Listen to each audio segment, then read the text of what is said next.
Good morning all of you. एक और दिन मेरा मैं लेके आ गया हूँ जिसमें मैं जाते हुए को कुछ शूट तो कर नहीं पाया, बट लेकिन डायरेक्ट जिम जाने के बाद पता चला कि हमारी आज किक बॉक्सिंग की प्रैक्टिस है। तो किक बॉक्सिंग की प्रैक्टिस में हमें पहले वार्म अप तो हमारा रेगुलर जो होता है वो डेली करना होता है वार्म अप, जो सीरीज में आगे बना रहा हूँ, जो मैं डिटेल में बताने वाला हूँ अभी। और हर एक प्रैक्टिस जो भी फास्ट फॉरवर्ड में मैं आपको दिखा रहा हूँ वो सारी एक एक करके मैं शॉर्ट वीडियोस में भी आपको एक्सप्लेन करूंगा। मे बी लॉन्ग वीडियो जैसे एक्सरसाइज के बनाने पड़े वो मैं बनाऊंगा।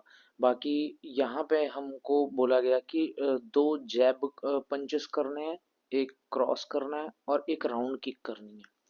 ये हमारा पहला एक्सरसाइज था, मतलब पहला रूटीन था।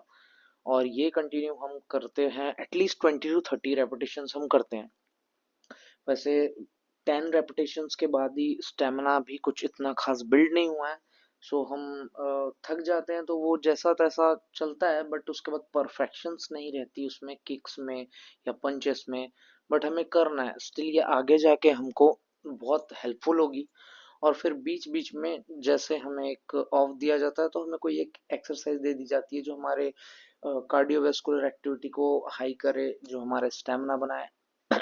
और जैसे हम अभी नी टक कर रहे हैं, वैसे नी टक ये परफेक्ट नी टक नहीं है क्योंकि इतने थक जाने के बाद वो नी टक प्रॉपर हो नहीं पा रहा है। पर आगे जाके हम कोशिश करेंगे कि हर एक्सरसाइज के बाद भी हमारी ये सारी एक्सरसाइजेस बहुत परफेक्शंस के साथ हो। देन उसके बाद हमें फिर से दूसरा रूटीन बताया गया जिसमें हमारा रूटीन कुछ इस तरीके से था। एक पहला जैब था, फिर हुक था, फिर थर्स्ट किक और एक राउंड किक। थर्स्ट किक, जैब, हुक और राउंड किक। थर्स्ट किक, जैब, हुक और राउंड किक। ये रूटीन भी हमें 20 to 30 रेपिटेशंस करना है। बट ये रूटीन एक ही लेग पे नहीं होता है। अगर हमने स्टार्ट किया है लेफ्ट लेग से तो फिर हम इसे राइट लेग में भी कंटिन्यू करेंगे। वैसे राइट लेग का उतना प्रॉपर, मतलब लेफ्ट लेग फॉरवर्ड होता है तो हमारी प्रैक्टिस सही होती है, और राइट लेग बैक साइड होता है तो। बाकी जब लेफ्ट लेग बैक साइड होगा, राइट लेग फॉरवर्ड होगा, तो प्रैक्टिस थोड़ी सी, मतलब जो टेक्निक्स है वो प्रॉपर नहीं आती। ये दिक्कत है। बट हमें इसकी प्रैक्टिस करनी है और कंटिन्यू हमको अपने आप को इम्प्रूव करना है, अपनी स्किल्स को इम्प्रूव करना है। सो यही आफ्टर ऑल हमारा गोल है। और इसके साथ साथ हमारी फैट लॉस जर्नी हमें कंप्लीट करनी है। वैसे काफ़ी अच्छी चीज़ है एमएमए। वेट ट्रेनिंग के मुकाबले एमएमए बहुत अलग प्लेटफॉर्म है वेट लॉस करने का, और बॉडी की कंडीशनिंग और ऑर्गन्स और सारे मसल और हेल्थ, सारी कुछ चीज़ें सही करने का एक बहुत अच्छा प्लेटफॉर्म है।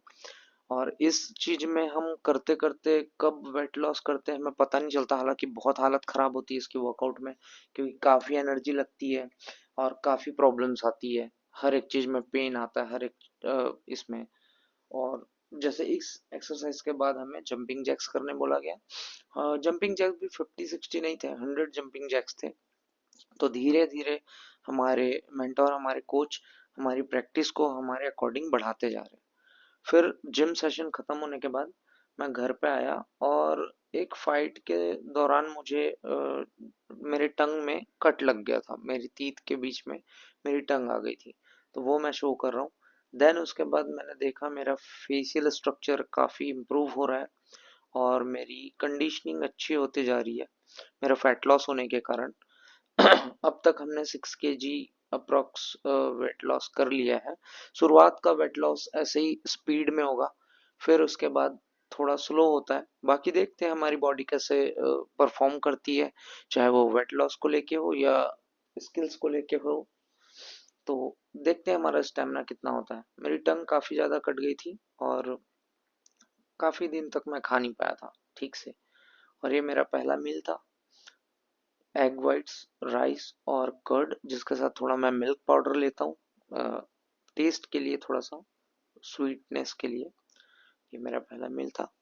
सेकंड मील में चिकपी थे और राइस था, बस इतना ही। और थर्ड मील भी मेरा ज़्यादा कुछ खास नहीं था, सिंपल सा था, जिसमें दाल थे, पम्पकिन सीड्स थी और थोड़ा से चॉप सैलेड थे। ठीक है, तो फ्रेंड आज के लिए बस इतना ही। और हम मिलते हैं नेक्स्ट वीडियो पे। तब तक के लिए बाय।